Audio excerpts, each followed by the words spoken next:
Good evening, meteorologist Caleb Seaver here with a look at your evening forecast.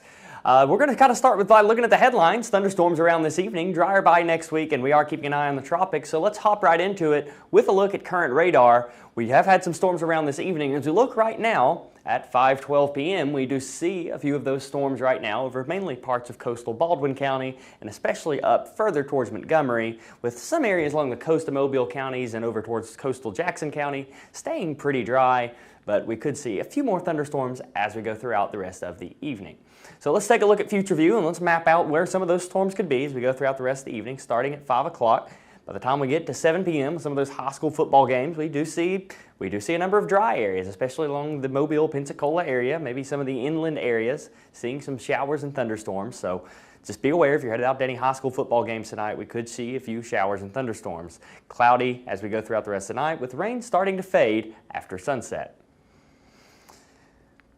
As we look at your day tomorrow, we do see those rain chances drop down a little bit, not zero, but only around 30 to 40% through much of your Saturday, with temperatures in the low 90s dropping into the upper 80s. So not going to be a complete washout, but some areas could see some scattered rain and showers, most areas staying dry.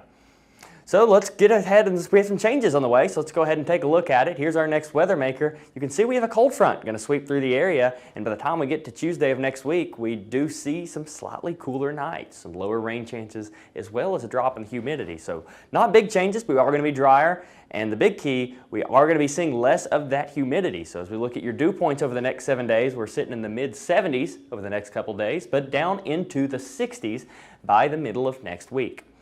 So in addition to the local weather, we are keeping an eye on the tropics. Here's post-tropical cyclone Erin. This was a hurricane earlier today, 90-mile-per-hour winds still, but the good news about Hurricane Erin, or post-tropical cyclone Erin, is it is heading out into the Atlantic. No threat to the U.S. or really much of anywhere, but we do have two more areas we're going to keep an eye on. The first of them is in the central Atlantic, has an 80% chance of development. It's 90% in the next 7 days, but it's going to curve out and be nobody's problem, but maybe Bermuda. Might keep an eye on that, but going to stay out over open water.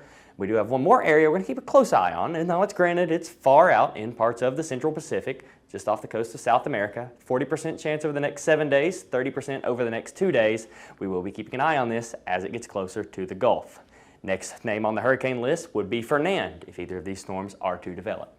So now let's wrap up with a look at your 7-day forecast. Temperatures in the mid-90s the next couple of days. 92 Saturday, 93 Sunday, 94 Monday. Rain chances dropping, so are the low temperatures down into the 70s and 60s by next week, with temperatures maybe staying in the upper 80s.